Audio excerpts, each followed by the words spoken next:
Toppers club IAS academy में सभी छात्र छात्राओं का स्वागत है।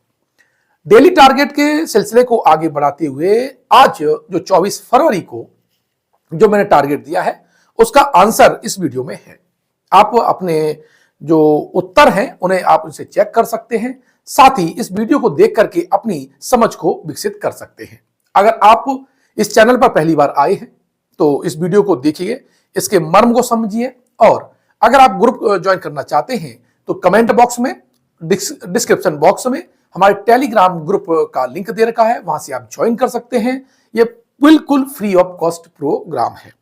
यहां पर हम आपको एक टारगेट देते हैं और उसको आपको लिख करके शाम को 8 बजे से लेकर 8:30 बजे के बीच में ग्रुप में पेस्ट करना होता है। देखिए, आज हमने जो टारगेट दिया था उसमें हमने पर्यायवाची दिए थे इंद्राणी के, कार्तिकेय, रावण, लक्ष्मण और आंख के। साथ ही इस पर्यायवाची को आपने जो लिखा होगा, अब आप उसे चेक कर सकते हैं कि आपने क्या सही लिखा है, क्या गलत है लिखा है, या कोई चीज छूट तो नहीं गई है। मैं डिटेल में आपको समझा देता हूं। देखिए, सबसे पहला एक जो पर्यायवाची था वो था इंद्राणी का। इंद्राणी को हम जानते हैं, ये जो शब्द है वो संज्ञा है और स्त्रीलिंग शब्द है। ठीक है, इसका जो अर्थ होता है देवराज इंद्र की पत्नी। इंद्राणी जो है वो इंद्र की पत्नी है। ठीक है, यह सची और पुलोमा की पुत्री भी है, इसीलिए इनको सची भी कहा जाता है और पोलोमी भी कहा जाता है।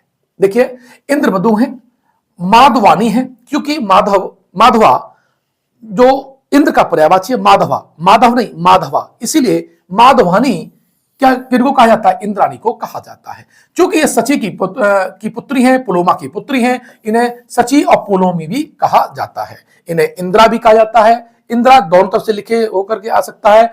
इंद्राणी, ऐंद्राणी, ऐंद्री, ऐंद्राणी, ऐंद्री और देवरानी भी कहा जाता है। देवरानी मतलब है देवताओं की, जो देवराज हैं उनकी रानी है, इसलिए देवरानी है, देवों की रानी है, इसीलिए देवरानी कहा जाता है। पुलोमजा, मैंने कहा ना कि ये जो पुलोमा की पुत्री हैं, इसलिए इन्हें पुलोमजा भी कहा जाता है, पुलोमा से उत्पन्न है। पूतक्राताई भी कहा जाता है, क्योंकि ऐसे कहा जाता है कि ये बच्चों की रक्षा करने वाली हैं, इसलिए इन्हें पूतक्राताई भी कहा जाता है। पौलोमी भी कहा जाता है, मंजूनासी भी कहा जाता है, और एक इनका पर्यायवाची पौराणिक कथाओं में मघवत भी मिलता है। साथ ही मघोनी, ये मग से ही बना है दोनों, मगभत और मघोनी, ये दोनों इंद्राणी के पर्यायवाची हैं, पौराणिक पर्यायवाची हैं। महेंद्री, महेंद्र, माहेंद्री, ये तीनों आप देख सकते हैं। ठीक है, एक ही जैसे शब्द है, लिखने का तरीका अलग हो सकता है, और ये इंद्राणी के ही पर्यायवाची हैं। ये इन्हें बासवी भी कहा जाता है। बासवी शक्ति जो दी इंद्र ने कर्ण को दी थी, इसलिए वृषाक पाई भी इनका एक पर्यायवाची है। साथ ही सक्राणी, देखो शक्र किसका पर्यायवाची है, शक्र इंद्र का पर्यायवाची है, तो इसीलिए इन्हें सक्राणी भी कहा जाता है, सची भी कहा जाता है, साक्री भी कहा जाता है, और श्वेतोही भी कहा जाता है, और सतावरी भी कहा जाता है। और ये सारे के सारे बच्चों किसके हैं, ये इंद्राणी के आपके पर्यायवाची हैं। आगे देखें तो अगला जो पर्यायवाची मैंने दिया था वो था इंद्रधनुष। इंद्रधनुष आप जानते हैं जो वर्षा के बाद में दिखाई देता है, 7 रंग होते हैं। ठीक है, अब इंद्रधनुष चूंकि इंद्र का धनुष है, ठीक है, चूंकि इसमें 7 रंग होते हैं, इसलिए इसे सप्तवर्ण भी कहा जाता है। इन्हें सरधनु भी कहा जाता है। ऐसा कहा जाता है कि आकाश में जो इंद्र है उन्होंने इस धनुष को तान के रखा हुआ है, इसलिए इसे सरधनु भी कहा जाता है। इंद्र चाप कहते हैं आपको धनुष को, और इंद्र का धनुष को इंद्र चाप भी कहते हैं। इंद्रधनु, इंद्रधनुष, इंद्रायुध, ये इंद्र का क्या है, आयुध है, मतलब हथियार है, इसलिए इसे इंद्रायुध भी कहते हैं। अब है घनकोदंड और धनक, मेघधनु, शक्र, काम्भुर्क। देखिए, शक्र मतलब जो शक्र है वो इंद्र है, और काम्भुर्क ये इंपॉर्टेंट कर लीजिएगा, ये किसका पर्यायवाची है, ये धनुष का पर्यायवाची है, ध्यान रखना। और शक्र का धनुष इंद्र धनुष, तो ध्यान, काम्भुर्क आप बहुत इंपॉर्टेंट है। धनुष का जब पर्यायवाची पूछा जाए तो ये और ज्यादा इंपॉर्टेंट हो जाता है। शक्रचाप, शक्र इंद्र का धनुष, शक्रधनुष, सुरधनु और सुरधनुष भी इसे कहा जाता है। आगे चले तो हमें मिलेंगे कार्तिकेय। कार्तिक नक्षत्र में इनका जन्म हुआ था, इसलिए इन्हें कार्तिकेय कहा जाता है। क्योंकि जो देवसेना है, इंद्र की जो लड़की है देवसेना, इनके ये पति हैं, इसलिए इन्हें देवसेनापति भी कहा जाता है। क्योंकि ये जो देवसेना के सेनापति भी हैं, इसलिए इन्हें सेनानी भी कहा जाता है, देवसेनापति भी कहा जाता है, महासेन भी कहा जाता है। क्योंकि ये पार्वती और शिव के बच्चे हैं, इसलिए इन्हें पार्वती नंदन भी कहा जाता है। इनका जन्म रुद्र से हुआ है, इसलिए इन्हें रुद्र तेज भी कहा जाता है। सरभव भी इनका है, क्योंकि इनका जो वाहन है बच्चों, ये क्या है, आपका मयूर है, इसलिए इन्हें मयूर वाहन भी कहा जाता है। शिव के लड़के हैं, इसलिए शिव सुत कहा जाता है। और ये इनके 6 मुख कहे जाते हैं, ऐसा देवता जिसके 6 मुख हैं, इसीलिए इन्हें सदानन भी कहा जाता है। सडवदन, सदानन। और दक्षिण भारत में जो हमारा संगम साहित्य है, वहां पर इनका नाम एक स्कंद भी मिलता है, स्कंद और कुमार भी मिलता है। ठीक है, तो स्कंद और कुमार है। गौरी पुत्र हैं, जानते हैं पार्वती और गौरी पर्यायवाची हैं, तो उनके पुत्र हो जाएंगे, तो गौरी पुत्र भी हो जाएंगे। अंबिका, अंबा पार्वती के पर्यायवाची हैं, इसलिए ये अंबिके भी कहा जाता है। और ऐसा कहा जाता है कि इनके लालन पालन में अग्नि का बहुत बड़ा योगदान था, इसलिए इन्हें अग्निभू भी कहा जाता है, आग्नेय भी कहा जाता है। और अंबिके चूंकि ये अंबा माता के से जन्मे हैं, इसलिए इन्हें अंबिके या अंबिके भी कहा जाता है। कामजित, काम को जीतने वाले हैं। कार्तिक, चूंकि यह कार्तिक नक्षत्र में हुए, कार्तिक, कार्तिकेय, कुमार। अब क्रोच आदि, देखिए एक राक्षस को जो क्रोच का रूप धारण किए हुए था, उसको उन्होंने मारा था, इसलिए उन्हें क्रोचारी भी कहा जाता है। क्रोच धारण भी इन्हें कहा जाता है। ध्यान रखिएगा। गांगेय, कौन सा, गांगेय भी इनको कहा जाता है। गुह भी कहा जाता है। चंद्रानंद, तारकाजित को भी कहा जाता है, क्योंकि उन्होंने तारकासुर को मारा था। तारकारी भी कहा जाता है। इनका एक पर्यायवाची पुराणों में दीप्त शक्ति भी मिलता है, देवव्रत भी मिलता है और 12 कर भी मिलता है। ये इनके पौराणिक पर्यायवाची हैं। सादी सडमातुर, पावकात्मज, बाहुले, चूंकि बाहुबली हैं, बाहुले, भवात्मज, मयूर केतु, मयूरेश, महाशक्ति, मारुताशन, रुद्र तेज, विसाच या विशाख, ये दोनों देखने को मिल सकते हैं। शक्ति के स्वामी हैं, शक्ति को धारण करने वाले हैं, इसलिए शक्तिधर हैं। शक्ति ध्वज है, इनकी ध्वजा पर शक्ति विराजमान है, इसलिए शक्ति ध्वज भी हैं। शक्ति पाणी, इनके हाथ में शक्ति है, पाणी को, ये शक्ति को हाथ में धारण करने वाले हैं, इसलिए इन्हें शक्ति पाणी है। इनका एक है आपका सज, सरजन्मा भी कहा जाता है, साख करी भी कहा जाता है, साख भी कहा जाता है। चूंकि सिखी ध्वज, सिखी जानते हो, सिखी आपका मोर का पर्यायवाची है, तो उनसे बने हुए जो शब्द होते हैं अधिकांश कार्तिकेय के ही माने जाते हैं। जैसे सिखी ध्वज है, सिखी बाण, सिखी भू, सिखी स्वर, सूर सेनप और सडमातुर, ये तीनों भी इनके क्या है, पर्यायवाची हैं। सूर सेनप, सडमातुर। सिद्धसेन भी इनका एक पर्यायवाची है। सेनानी ऑलरेडी मैं बता चुका हूं, डबल हो चुका है। सेनापति, स्कंद, ये इसी तरह से लिखा रहता है। और दो बहुत इंपॉर्टेंट है, हरिहाय और परभृत। कौन सा, हरिहाय और परभृत बहुत इंपॉर्टेंट है, ये कार्तिकेय के पर्यायवाची हैं। ठीक है, आगे देखें तो हमारा आंख, आंख मतलब है लोचन, नयन, विलोचन, नेत्र। आंख जो शब्द है वो संज्ञा है, स्त्रीलिंग शब्द है और ये तद्भव शब्द है।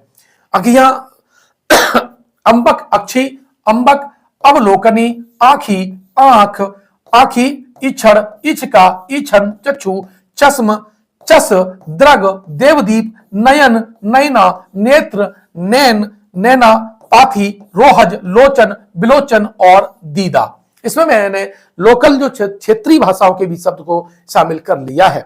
इस तरह से जो आंख के पर्यायवाची आपने जो लिखे हैं वो चेक कर लीजिएगा, कौन सा छूट तो नहीं गया, कोई महत्वपूर्ण तो नहीं छूट गया, क्योंकि जब मैं इसके ऑब्जेक्टिव कराऊंगा तब आपको इसी में से ही दूंगा, क्योंकि अब इससे ज्यादा मुझे नहीं लगता एग्जामिनर पूछ सकता है। अगर पूछ लेगा तो फिर लोगों से बोलना मुझे लगता है थोड़ा दिक्कत हो सकता है, या रेयर केस में कुछ ही लोग हैं जो उसे कर पाएंगे। बात करें लक्ष्मण की, देखो लक्ष्मण जो है राम के छोटे भाई हैं, सुमित्रा के पुत्र हैं, इसलिए उन्हें सुमित्रा नंदन भी कहा जाता है, सौमित्र भी कहा जाता है। सौमित्र क्यों कहा जाता है कि माता जो सुमित्रा है उनसे उत्पन्न है। इनका एक पर्यायवाची अनंत भी है, पौराणिक है। और उर्मिलेश, चूंकि ये उर्मिला के पति हैं इसलिए इन्हें उर्मिलेश भी कहा जाता है। रामानुज, राम के अनुज हैं इसलिए इन्हें रामानुज कहा जाता है। लखन इन्हें क्षेत्रीय भाषा में कहा जाता है, लक्ष्मण अवधी भाषा में कहा जाता है, दशरथ सुत है, दशरथ के लड़के हैं इसलिए दशरथ सुत भी इनको कहा जाता है। सॉरी, सुमित्रा के लड़के हैं इसलिए इन्हें सुमित्रा नंदन भी कहा जाता है, सौमित्र भी कहा जाता है। ये शेषावतार हैं। शेषावतार मतलब जब भी हरि अवतार लेते हैं उनके साथ में ये अवतार लेते हैं, ये शेषनाग के अवतार कहे जाते हैं, इसलिए इन्हें शेष या शेषावतार भी कहा जाता है। अहिस चूंकि जो जिनके सर पर पृथ्वी टिकी हुई है शेषनाग पर है और शेषनाग के अवतार हैं इसलिए इन्हें अहिस भी कहा जाता है। और त्रैमातुर, इनका एक पर्यायवाची कैसा है, त्रैमातुर भी है। इस तरह से आपने देखे ये जो पर्यायवाची थे वो लक्ष्मण थे, लक्ष्मण संज्ञा शब्द है। ठीक है, रावण की बात कर लेते हैं। आप रावण को दशानन भी कहा जाता है ना। लंकेश लंकाधिपति, दशानन 10 शीश, 10 सिर हैं, 10 मुख हैं और दैत्यों का राजा भी है इसलिए दैत्येंद्र भी कहा जाता है। 10 कंधे हो जाएंगे, 10 कदम, 10 बदन, निशाचरपति भी हैं, 10 कंठ हैं, 10 माथ, 10 ग्रीवा और ये इंपॉर्टेंट है यातुधान, ये बहुत इंपॉर्टेंट है। ये रावण का पर्यायवाची है यातुधान और 10 मुख है इसलिए इसे दशानन भी कहते हैं, रावण भी कहते हैं।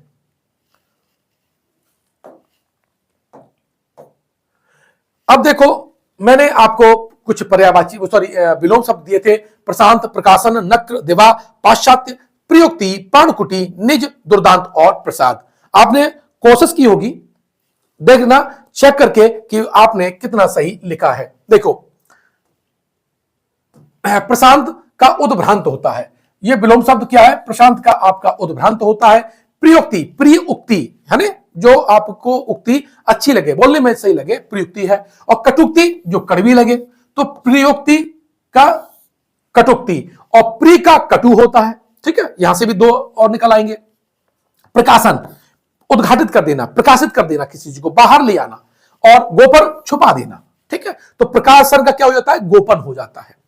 पर्णकुटी और इसका हो जाता है प्रासाद, प्रसाद होता है पक्का मकान, राजमहल, और पर्णकुटी, पर्ण मतलब पत्ते झाड़ से बनी हुई कुटी। ठीक है, तो पर्णकुटी का क्या हो जाता है, प्रसाद हो जाता है। नक्र, नक्र जो पर्यायवाची है वो आपका है नरक का है। ठीक है, और नरक का क्या हो जाएगा, स्वर्ग हो जाएगा। निज, और निज का क्या हो जाता है, पर, निज मतलब अपना, पर मतलब पराया।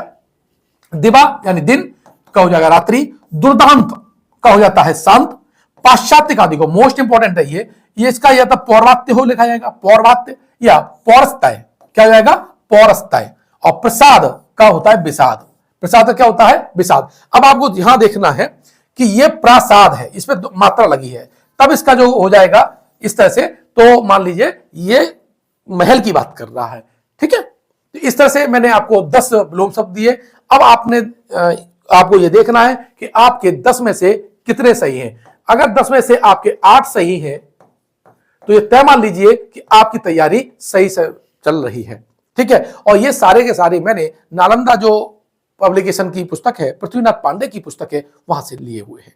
ठीक है, तो अगर आप इस तरह से करेंगे, टारगेट को अगर लगातार पूरा करेंगे तो निश्चित रूप से 1 महीने के अंदर ये जो बुकैप्स वाला जो पार्ट है, जो कि पीसीएस मेंस में जो आपका आता है वो आपका 70 नंबर का आता है, वो बड़े आराम से क्लियर हो जाएगा। यूपी ट्रिपल एससी या आपका जो सीसेट है या कोई भी जहां पर हिंदी आता हो, इस टारगेट को अगर पूरा करते हैं, आरओ है उसमें अगर ये टारगेट पूरा करते हैं तो 60 में से 60 भी नंबर लाए जा सकते हैं। अब देखिए मैंने अनेक शब्दों के एक शब्द लिखे थे, मैंने आपको 10 दिए थे। अब उसका भी देख लेते हैं कि आपने क्या लिखा है। एक था आकाश के पिंडों का विवेचन करने वाला शास्त्र, यानी आकाशीय पिंडों का विवेचन करने वाला शास्त्र, उसको बोलते हैं खगोल शास्त्र। आपने सही लिखा है या नहीं लिखा है चेक कर लीजिएगा। जिस ग्रहण में सूर्य या चंद्र का पूर्ण बिंब ग्रसित हो जाता है उसे खग्रास बोलते हैं, यानी क्या बोलते हैं, खग्रास। जो व्यक्ति अपने हाथ में तलवार लिए रहता है, खड़ग, उसे क्या बोलता है, खड़ग हस्त। क्योंकि खड़ग मतलब तलवार का पर्यायवाची है, और जिसके हाथों में तलवार हो, खड़ग हो, उसे क्या बोलेंगे, खड़ग हस्त उसे बोलेंगे। दूसरों के मत का विरोध करना, जैसे मैंने कुछ कहा और आपने उसका विरोध कर दिया, इसका मतलब आपने मेरे मत को क्या कर दिया, खंडित कर दिया। इस प्रक्रिया को कहते हैं खंडन। क्या कहते हैं, क्या कहते हैं, खंडन। वह स्त्री जिसका पति अन्य स्त्री के साथ रात को रहकर प्रातः यानी सुबह लौट आया है, ऐसी स्त्री को क्या बोलते हैं, खंडिता कहा जाता है। क्या कहता है, खंडिता कहा जाता है।